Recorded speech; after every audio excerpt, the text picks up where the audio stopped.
9 at night. The phone is on the counter, on speaker, and the news lands in the middle of the kitchen. Somebody starts crying. You hear your own voice come out at the same volume it was at before, asking what room number, asking who's with her. Nothing happened to you. You handled it. Then later someone says, you didn't even react, not like a compliment. Here's what most people get wrong about that calm. It isn't the absence of anything. It was built further back than you'd guess. I'm Daniel Rivera. I'm 56. I come from the same generation we're going to take apart here. And what I do on this channel is try to explain why we became the way we became. If that's worth something to you, subscribe. That's the whole pitch. Now go back into that kitchen, because the details are the actual argument. The phone is face up on the counter next to the mail nobody's opened. Somebody's hand is over their mouth. Somebody else is already saying, it can't be, it can't be. And you're standing there with a dish towel still in your hand, and what comes out of you is not a sound, it's a question. What room? Who's with her right now? Did anybody call the other brother? You're not performing composure. You're not holding anything back with effort. That's the part people never believe. There's no clenched jaw, no counting to 10. The calm arrives before you do. By the time you notice what you're feeling, you've already handled 4 things. And then, hours later, in the car or in the hallway or 3 days after the funeral, somebody who loves you says the thing. You didn't even cry. You didn't even seem upset. It's amazing how you just... And then they trail off because they don't have a word for it that sounds like a compliment. So here's the contradiction I want to sit inside for the next 20 minutes. The exact quality that makes people trust you is the same quality that makes them not come close to you. You are the person everybody calls.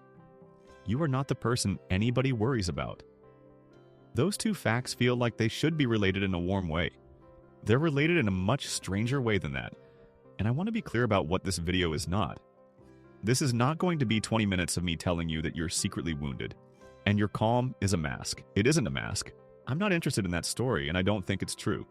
Your calm is real, it works, and it has saved situations that would have gone badly without it.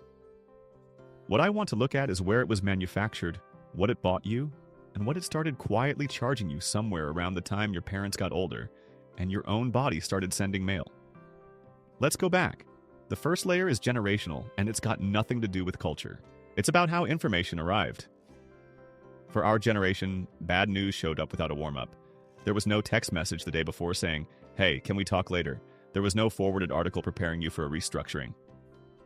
The phone rang at a strange hour, or somebody came home with a face, or a letter came in an envelope with a window in it.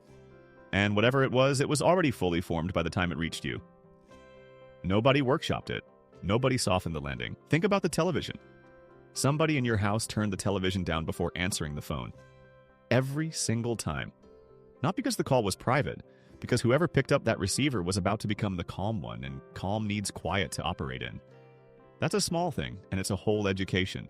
You learned before you could name it that the room lowers itself around the person who is about to be steady, and that steadiness is a job somebody in the house has to do. You also learned it from watching adults absorb things. The layoff that showed up as a shorter grocery list. The diagnosis that showed up as a change in who drove. Emotional reaction in that period was widely understood as a complication, something that used up time you needed for the actual problem, not evil, not cruel, just the operating assumption of a lot of American households in the late 70s and the 80s. Feelings were weather. You didn't argue with weather, you put on a jacket and went to work. Now here's where I'm going to refuse the easy version, because the easy version is everywhere and it's lazy. The easy version says, your parents were emotionally unavailable and you learned to shut down. I don't buy it, and I think you'd know if it were true. Plenty of the households we're describing were loud, affectionate, physically warm, full of touching and yelling and music and people in each other's business constantly. That's not emotional unavailability.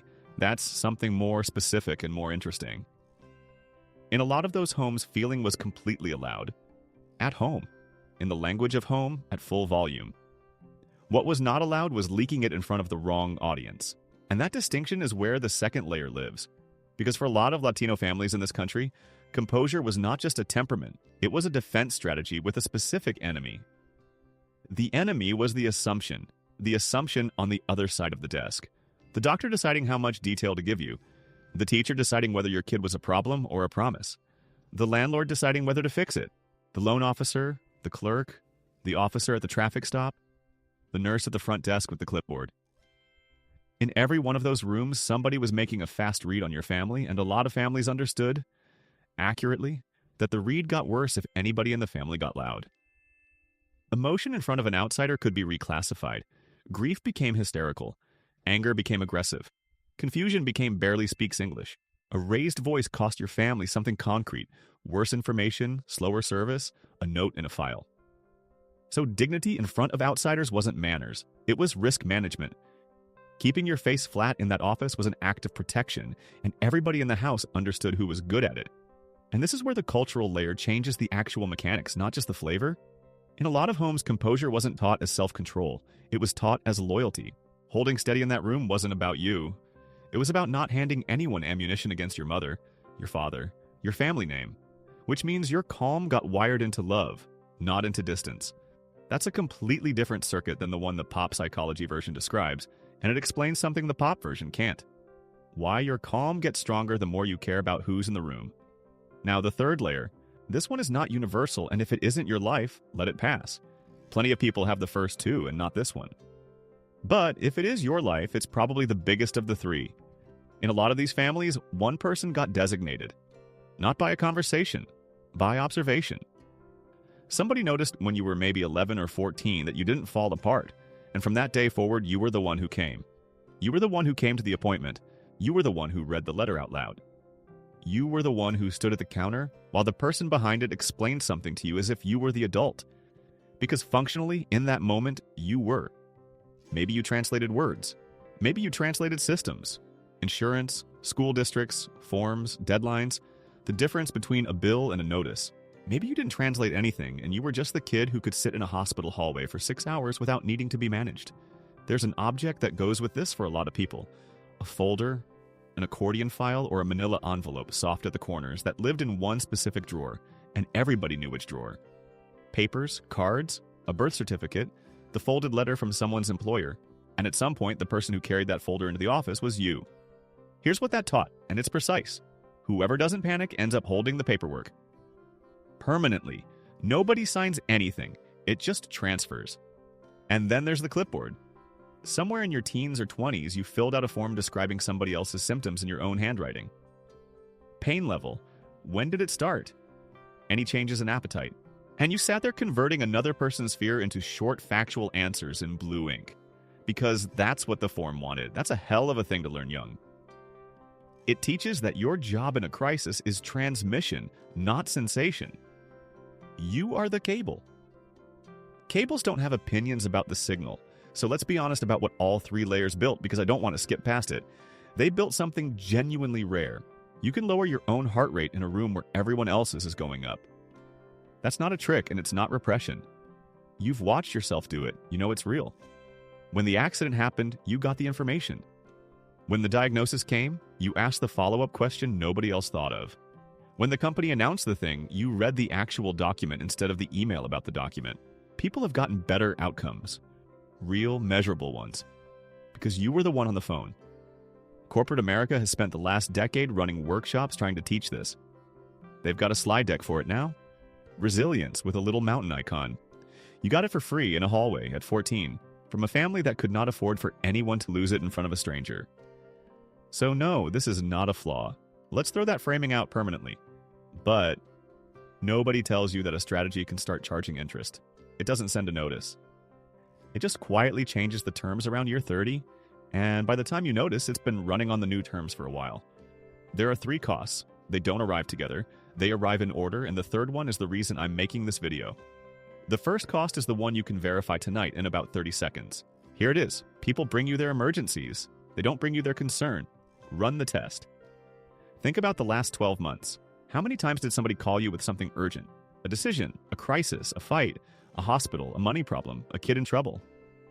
Now, how many times did somebody call you specifically to ask how you were doing and mean it and stay on the line for the real answer? Not at a party, not as a greeting, as the reason for the call. For a lot of people watching this, those two numbers are not close. And this isn't a betrayal by the people around you. It's arithmetic. Concern goes where the signal is. If you don't emit, you don't get scanned. Everyone in your life has over 3 decades built an accurate mental model of you. This one's fine. This one's always fine. That model is efficient, it's based on excellent evidence, and it is quietly wrong. There's a piece of public health language that helps here. In the CDC's work on social connection, which is about adults broadly, not our generation specifically, they keep two things apart that most of us mash together. There's being objectively isolated, meaning few contacts, and there's loneliness, meaning the gap between the connection you have and the connection you want. And what's useful about that split is that it describes a shape a lot of composed people are living in and can't name. A full phone, a busy week, 40 people who'd call you first, and nobody scheduled to notice you. You're not isolated, you're unmonitored. That's the first cost. Here's the second, and I'll tell you up front that this is the one I'd argue with if somebody said it to me. Your calm is not purely generous. It's also useful to you. Being the steady one keeps you in the position of the person who doesn't need anything. And that position has real benefits that we don't usually say out loud. You never have to be the one being managed. You never have to hand anyone the folder. You never have to find out whether the people in your life would actually show up for you, because you've arranged very skillfully for that question never to get asked. I've watched people spend 15 years in that arrangement and call it selflessness. It's partly that, it's also insurance against a specific fear. The fear of asking and finding out the answer is no. And there's a second half to this that stings more.